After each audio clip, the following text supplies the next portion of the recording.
शोर शराबा कर इतने बड़े वाकया को छिपाया नहीं जा सकता। विपक्ष के नेताजी ने कैटेगोरिकली कहा है कि जो अपने आप को हिंदू कहते हैं वो हिंसा करते हैं। मैं फिर से रिपीट करना चाहता हूं, उनका वाक्य था जो अपने आप को हिंदू कहते हैं वो हिंसा की बात करते हैं, हिंसा करते हैं। मान्यवर, इस देश में शायद इनको मालूम नहीं है, करोड़ों लोग अपने आप को गर्व से हिंदू कहते हैं, गर्व से हिंदू कहते हैं। क्या वो सभी लोग हिंसा की बात करते हैं, हिंसा करते हैं? हिंसा की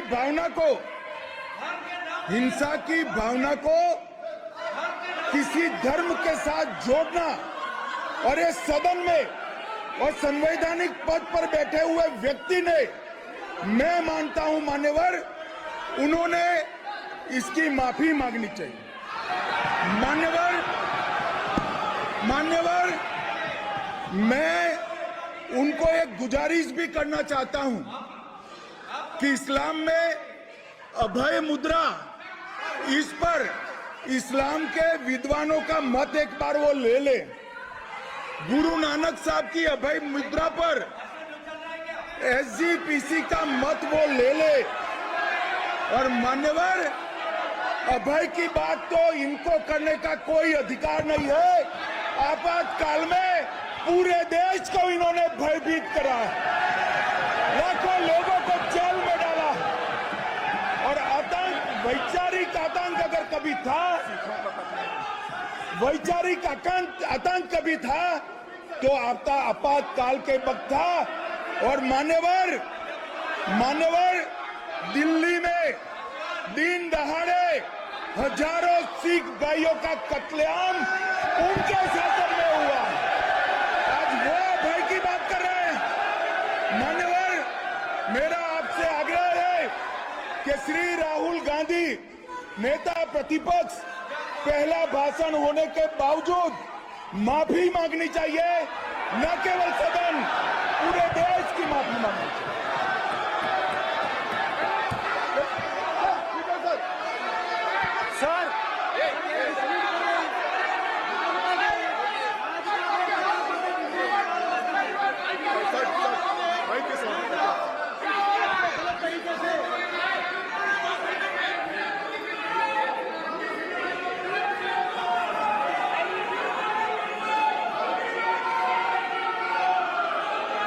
स्पीकर साहब,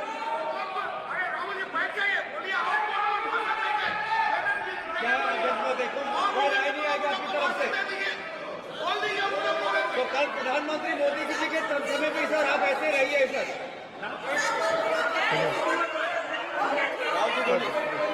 speak until the call.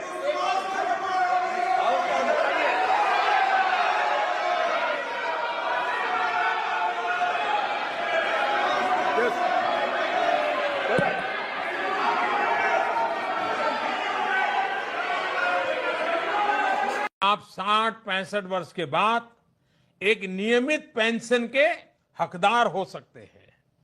ऐसे अनेक प्रयास सरकार की तरफ से आपका जीवन सरल बनाने के लिए किए जा रहे हैं, जिससे कि आप अपने मिशन पर पूरी तरह से ध्यान दे पाए। आप जो कुछ भी कर रहे हैं, जिस परिस्थिति में कर रहे हैं, जिस कठिनाइयों के बीच कर रहे हैं, वो सचमुच में अनमोल है, काबिले दाद है। आपका, आपके परिवार का जीवन सही से चल पाए, इसके लिए कुछ सुविधाओं की घोषणा करते हुए आज मुझे प्रसन्नता हो रही है। आज मेरी लाखों ये जो मेरे भुजाएं हैं, ऐसे आप सबके सामने आज मेरे दिल से कुछ बातें कह रहा हूं। और मैं मानता हूं एक ऐसी शुरुआत मैं कर रहा हूं जो उज्जवल भविष्य की ओर ले जाने वाली है। और इसलिए मैं कहता हूं, आपको जो मिलता है उसमें केंद्र की भूमिका रहती है। केंद्र का जो हिस्सा है, हर महीना जो आपको प्रोत्साहक राशि मिलती होगी, किसी को मानधन मिलता होगा, कोई मानदेय मिलता होगा, केंद्र का जो हिस्सा है उसमें बढ़ोतरी करने का हमने निर्णय किया है। सरकार ने तय किया है कि आप जो आशा कार्यकर्ता हैं, जिनको प्रोत्साहन राशि मिलती रहती है, केंद्र सरकार की तरफ से जो प्रोत्साहन राशि मिलती है वो अब आज जो मिलती है उसको डबल करने का, 2 गुना करने का हमने फैसला लिया है। मैं देख रहा हूं आप सब तालियां बजा रहे हैं, आपकी खुशी मैं देख रहा हूं।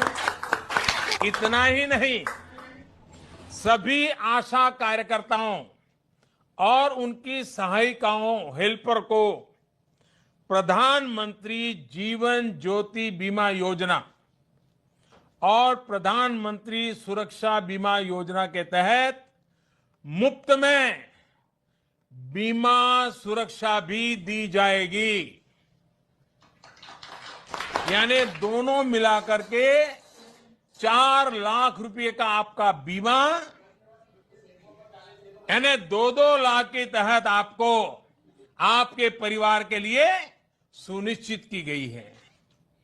आपको इन योजनाओं के लिए आपको 1 पैसे का प्रीमियम नहीं भरना होगा। ये आपके प्रीमियम का खर्च भारत सरकार उठाएगी। कुछ दुखद होने की स्थिति में, आपकी जिंदगी में कोई ऐसी दुर्घटना हो जाए, तो ऐसी स्थिति में 2 लाख और 2 लाख यानी 4 लाख रुपया आपके परिवार को मिलेंगे। आपको बता दूं कि प्रधानमंत्री सुरक्षा बीमा योजना और जीवन ज्योति योजना के माध्यम से पिछले 4 साल में 20 करोड़ गरीबों को सिर्फ 1 रुपये महीने और 90 पैसे प्रतिदिन के प्रीमियम पर सुरक्षा कवच दिया गया है। आपको तो ये पैसा भी आपको नहीं देना है, वो सरकार देगी। इसके तहत 2 लाख तक का कवर सुनिश्चित किया गया है। यानी कुल मिलाकर 4 लाख। इन योजनाओं के अनेक लाभार्थियों को इसका लाभ भी पहुंचा जा चुका है। सुरक्षा बीमा योजना के तहत अब तक 19,000 से अधिक लाभार्थियों को लगभग 400 करोड़ रुपए की क्लेम राशि दी जा चुकी है। वहीं जीवन ज्योति बीमा योजना के तहत 1 लाख से अधिक लाभार्थियों को 2,200 करोड़ रुपयों से भी अधिक सहायता पहुंच चुकी है। 2,200 करोड़ रुपया कम नहीं होता है।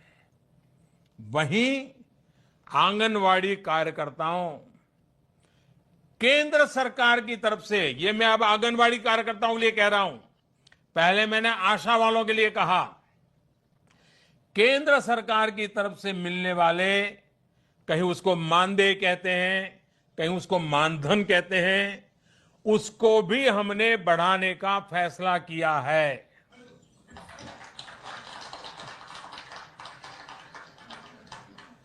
जिनको अब तक 3,000 रुपया मिलते थे, उनको अब 4,500 रुपया मिलेंगे। जिनका मानदेय 2,250 रुपये था, उसको बढ़ाकर 3,500 रुपये किया गया है। और ये सब केंद्र सरकार का मैं बोल रहा हूं, मैं राज्य सरकार नहीं बोल रहा हूं। वहीं आंगनवाड़ी सहायिकाओं को अब 1500 की जगह पर 2250 रुपये मिलेंगे।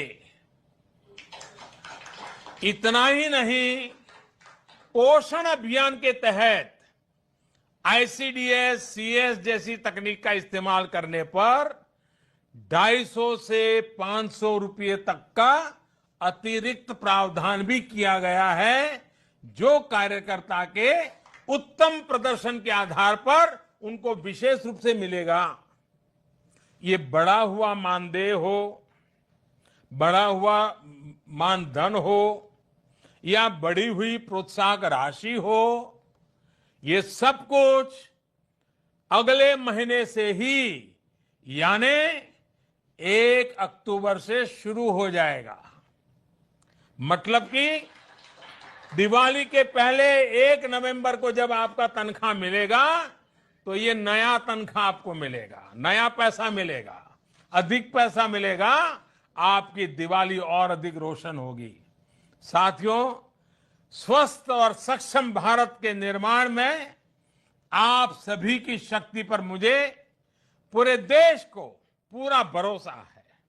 हमें मिलकर कुपोषण के खिलाफ, गंदगी के खिलाफ, मातृत्व की समस्याओं के खिलाफ सफलता हासिल होगी। जो संविधान सभा की लंबी बहस के दौरान भारत के गणतांत्रिक भविष्य पर गंभीर चर्चाएं हुई थी।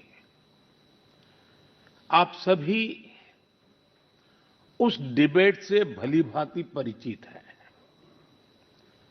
और तब बाबा साहब आम्बेडकर ने कहा था,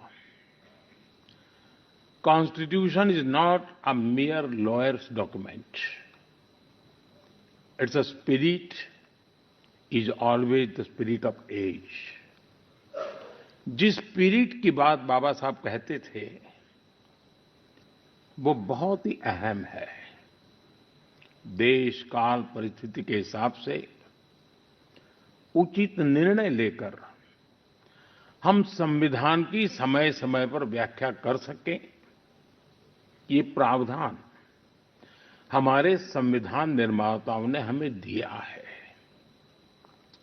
हमारे संविधान निर्माता ये जानते थे कि भारत की आकांक्षाएं, भारत के सपने समय के साथ नई ऊंचाई पर पहुंचेंगे। वो जानते थे कि आजाद भारत की और भारत के नागरिकों की जरूरतें बदलेगी, चुनौतियां बदलेगी। इसलिए उन्होंने हमारे संविधान को महज कानून की एक किताब बनाकर नहीं छोड़ा, बल्कि इसको एक जीवंत, निरंतर प्रवाहमान धारा बनाया।